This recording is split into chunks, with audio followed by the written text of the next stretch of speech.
பிறந்து தன்னுடைய தொழிலாகிய rice mill ஆலையில் தன்னுடைய தொழிலை தொடங்கி 1978 சென்னையிலே கலைத்துறையில் தன் கால்களை பதித்து தன்னுடைய நற்குணங்களாலும் கடின உழைப்பாலும் விடாமுயற்சியாலும் எத்தனையோ வெற்றிகளை தோல்விகளை சவால்களை எதிர்நீச்சல் போட்டு வெற்றி பெற்று தன்னுடைய நற்குணங்களாலும் அனைவருக்கும் உதவும் அந்த நற்பண்புகளாலும் அனைவரையும் சமமாக கருதும் அந்த நல்லெண்ணத்தாலும் அனைவரிடத்திலும் ஒரு நண்பராக குடும்ப உறுப்பினராக அவர்கள் உள்ளத்தில் நீங்கா இடத்தை பெற்றிருக்கிறார். கேப்டன் அவர்கள் திரையுலகிலே வந்து சந்தித்த பல போராட்ட காலங்களை என்னுடன் பகிர்ந்திருக்கிறார். அந்த நினைவுகள் இப்போ எனக்கு வருது. இதே கோடம்பாக்கத்தில் நடந்து சென்று ஸ்டூடியோக்களில் வாய்ப்பு தேடி அந்த கஷ்டப்பட்ட காலத்திலிருந்து நடிகர் சங்க தலைவராகி எதிர்கட்சி தலைவராகும் வரை தன்னுடைய வாழ்க்கையை எதிர்நீச்சல் போட்டே கடின உழைப்பை மட்டுமே தன்னுடைய ஒரே கோலா வச்சு உழைத்தவர் கேப்டன் அவர்கள். அவருடைய திரைப்படங்கள் எத்தனையோ திரைப்படங்கள் சில்வர் ஜூப்ளி நடந்திருக்கு, எத்தனையோ படங்கள் தோல்வியும் அடைஞ்சிருக்கு. கேப்டனுடைய திரைப்படங்கள்ல முத்திரை பதித்தது அவருடைய சண்டை காட்சிகள். ஒரு கிராமத்து இளைஞராக அனைத்து கிராம மக்களின் மனதிலும் நீங்க இடம் பிடிச்சவர் கேப்டன் அவர்கள்.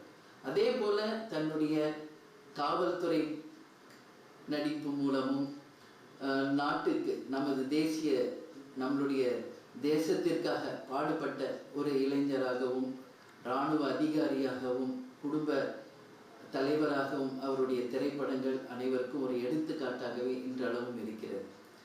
ஒரு திரைப்படத்தின் மூலமாக ஒரு நல்ல கருத்துக்களை மக்களிடம் நாம் கொண்டு செல்ல வேண்டும் என்பதில் கேப்டன் அவர்கள் எப்பொழுதுமே உறுதியாக இருந்தார்.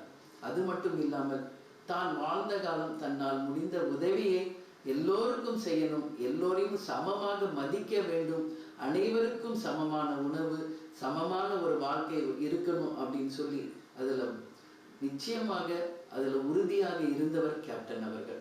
இன்றைக்கு கேப்டன் நம்ம கூட இல்லை அப்படின்னு நீங்க யாரும் நினைக்க வேணாம்.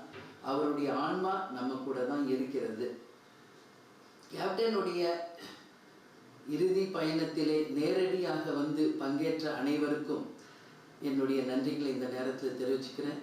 அதற்கு பிறகு பல்வேறு காரணங்களால் அந்த நிகழ்வுக்கு வர முடியாதவர்கள் அதற்கு பிறகு வந்து கேப்டனையும் வீட்டுக்கு வந்து அஞ்சலி செலுத்தியவர்களுக்கும் இந்த நேரத்தில் என் நன்றிகளை தெரிவிச்சுக்கிறேன்.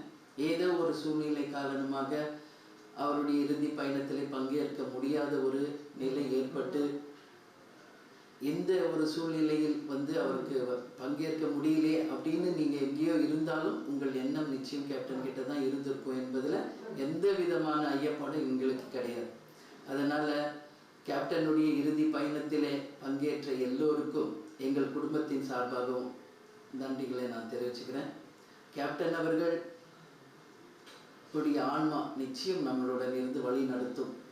கேப்டனுடைய புதல்வர்கள் இருவரையும் நான் வந்து எங்கள் பசங்களை அங்கே அனுப்பியிருக்கேன். அவங்க 2 பேரும் நிச்சயமாக கேப்டன் விட்டு சென்ற அவருடைய கலை பயணத்தை நிச்சயம் தொடர்வாங்க. அது மட்டும் கிடையாது, கேப்டன் இருந்த வரைக்கும் எங்களுக்கு எல்லா உதவிகளும் கிடைச்சது. இப்போ அவர் இல்லையே என்று ஏங்குபவர்களுக்கு ஒரு விஷயத்தை நான் சொல்லணும்னு நினைக்கிறேன். எந்த உதவி வேண்டும் என்றாலும் கேப்டன் இல்லத்தின் இந்த கதவுகள் உங்களுக்காக எப்பொழுதுமே திறந்திருக்கிறது.